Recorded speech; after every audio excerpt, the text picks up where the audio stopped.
그 배달하면은 배달의 민족 요기요 이 두 가지를 떠오르시는 분들이 많은데 배민과 요기요는 배달하는 회사가 아닙니다. 그냥 전단지로서 음식 주문하는 손님과 음식점을 연결하는 거고요. 그 다음에 음식점들이 이용하는 부릉 바로고 생각대로도 얘네가 직접 배달하는 게 아닙니다. 그거는 음식점과 라이더를 연결해주는 전화기 역할을 하는 곳인데요. 그럼 직접 배달하는 곳은 어디냐? 동네 배달 대행 업체입니다.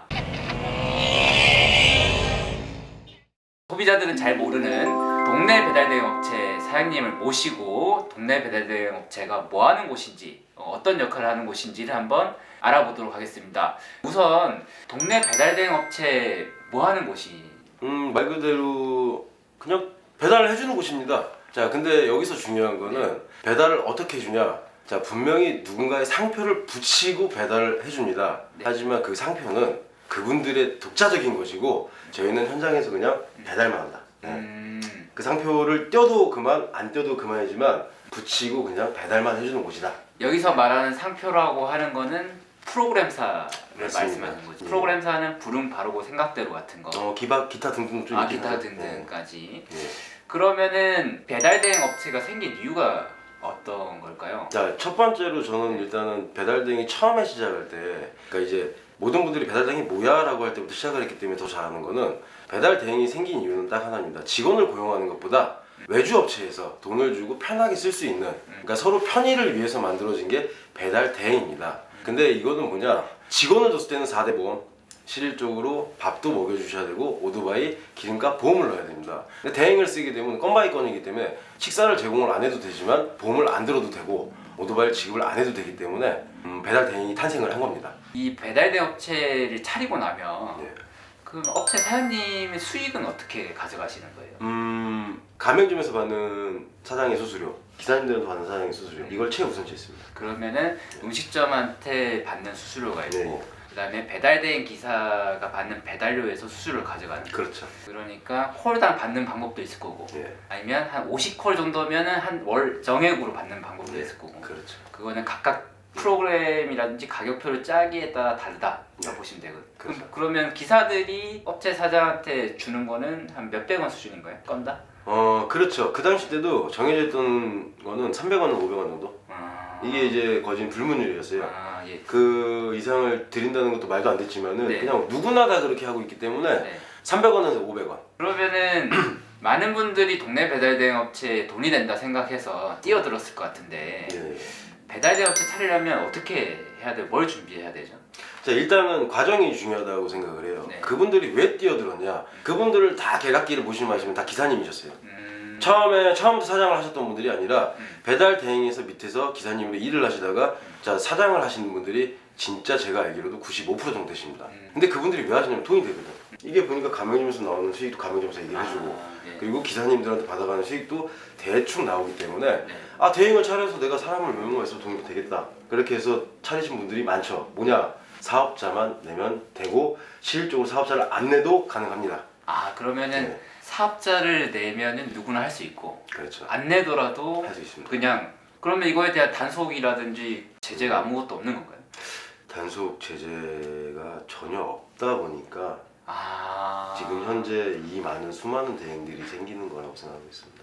그러면은 한 동네에 예. 수십 개가 생기든 수백 개가 생기든 뭐 막을 방법이 없는 거네. 그렇죠. 하물며 1인 대행이 생겨도 아무 문제가 없는 거죠. 1인 대행. 그래서 동네 여러 가게한테 돌아가면서 네. 내가 한 2,500원에 해드릴게요. 네. 그래서 그 가게들 배달 혼자서 다 해도 되겠네요. 네, 아무 상관없는 거. 그래서 배달료가 안 오르겠네요. 그러니까 이게 7, 8년 동안의 기간을 다 말씀을 드려야 되지만 너무 길다 보니까 네네. 말씀을 드릴게요. 누군가가 초반에 할 때는 많은 분들이 하질 않으셨어요. 딱 그 할 수 있는 분들이 정해져 있었어요. 그게 왜냐하면 어느 정도 자금이 들어갔어요 처음에는. 그러다 보니 오토바이에 대한 큰 자금이 많이 들어가다 보니까 아무나 섣불리 할 수가 없었어요. 네네. 그때는 리스 프로그램이 편하게 지금처럼 있지가 않았어요. 네. 그렇기 때문에 어느 정도 목돈이 들어가야 되는데 그래서 손을 안 대셨는데 그 당시 때 하셨던 분들이 지금까지 오신 분들 중에 안 하시는 분들이 꽤 많죠 이제.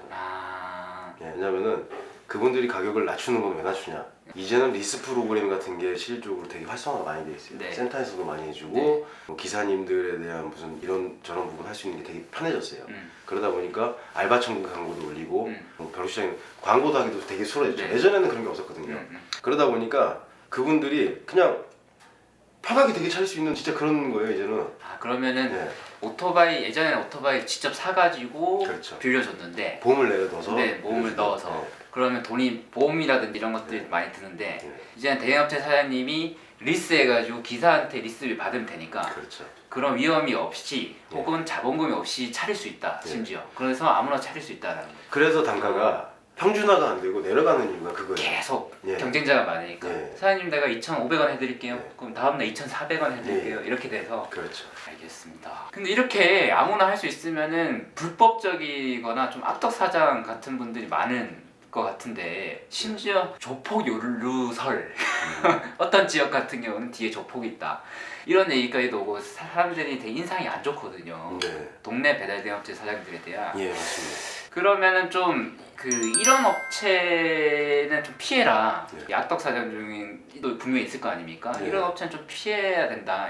그런 예가 있을 수 있습니까? 그러니까 저는 뭐 전체적으로 사장님들이나 기사님들을 보고 말씀드리는 게 아니라 기사님들 입장에서 말씀드릴게요. 네, 네. 기사가 많은 데는 피하세요. 왜냐 기사가 많게 되면은 네. 내가 아무리 돈을 벌고 싶어 돈을 벌 수가 없는 거예요. 아, 장량자가 많기 그렇죠. 때문에. 네. 근데 이제 콜이 많다.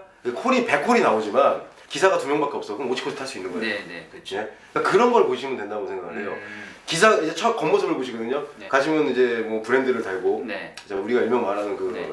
메이저급 브랜드를 달고 그리고 사무실도 좋고 오토바이가 많고 기사가 많어. 음. 그러면 난 여기서 돈 많이 벌 수 있겠다. 절대 못 보십니다. 초보들은 절대 벌 수가 없니다. 초보들은 예. 그러면 좀 실력 있는 분들은 콜이 많은 곳으로 좀 가고 그렇지도 않아요. 그렇지도 않다. 네. 어. 실력이 되시는 분들은 어떻게 보면 좀 영세한 업체들을 더 많이 가세요. 아. 그 이유는 뭐냐면 내가 더 거기서 많이 뛰어도 뭐라고 하질 않거든. 사람들이. 아, 그렇겠네요. 네. 그러니까 이게 어떤 분들이 그래요. 콜이 많고 기사가 많으면 그 대행 사무실은 좋다. 근데 이건 이제 기사님들 입장에서 처음 하시는 분이고 네.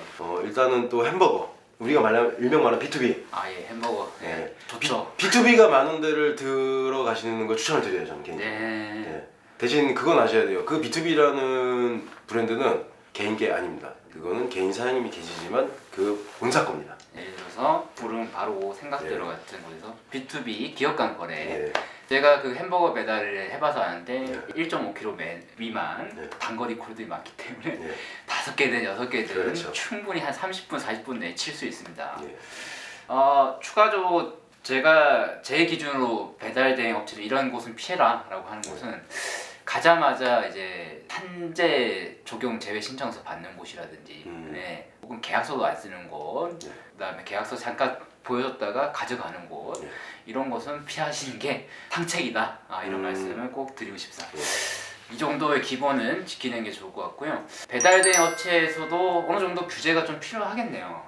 엄청 많이 필요. 그러면은 근데 사실 뭔가의 계약서를 쓰거나 뭔가 하려고 하더라도 네. 가이드라인이라든지 매뉴얼이 없기 때문에 다 주먹구구식으로 이루어지고 있는 거잖아요. 그렇죠. 이게 주먹구구식으로 이루어진다는 게 뭐냐면은 거기 사장님들도 누구한테 배운 게 아니에요. 내가 만약에 뭔가를 차렸어. 옆에 있는 사장님한테 조언을 구하고 그리고 누군가가 하는 걸 따라하는 거거든요. 그리고 내가 기사했을 때 거기 사장님이 했던 걸 그대로 따라하는 거거든요. 그러다 보니까 자, 요즘에 제일 불합리한 게 그런 거예요. 자, 원천세들 다 내고 계시죠? 네. 분명히 낼 거라고 저는 알고 있어요. 네. 안 받는 데가 없으니까. 그러니까 안 받는 데 몇 군데 있긴 있습니다.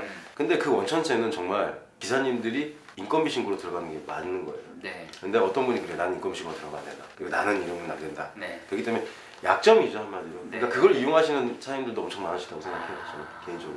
예. 알겠습니다. 그런 원천세 얘기가 나와서 네. 드릴 말씀인데 네. 리스라든지 오토바이로 장난치시는 분들도 꽤나 있는 것 같은데. 꽤가 아니라 네. 정말 많아요. 어떻게 구체적으로 어떻게 하는 거예요? 자, 일단은 오토바이라는 건 처음에 나오게 되면 금액이 정해져 있습니다. 1년 동안 얼마라고. 근데 이걸 1년짜리를 뽑으시는 분이 있고 네. 2년짜리 뽑으시는 분도 있습니다. 아 그렇죠. 예? 자, 1년짜리를 2년으로 바꾸게 되면 금액은 다운이 됩니다. 하지만 똑같은 금액을 받고 있습니다. 그리고 오토바이가 끝났을 때 그걸 다시 보험을 넣어서 중고를 기사님한테 드리지만은 그 금액을 안 받아도 되는 거지만 그 금액을 받고 있습니다. 수익을 남기죠. 자, 그리고 여기서 원천세 얘기 나왔지만 원천세로 주머니 챙기시는 분들 많습니다. 진짜예요. 이거 꼭 신고하세요. 나중에 걸리십니다. 예.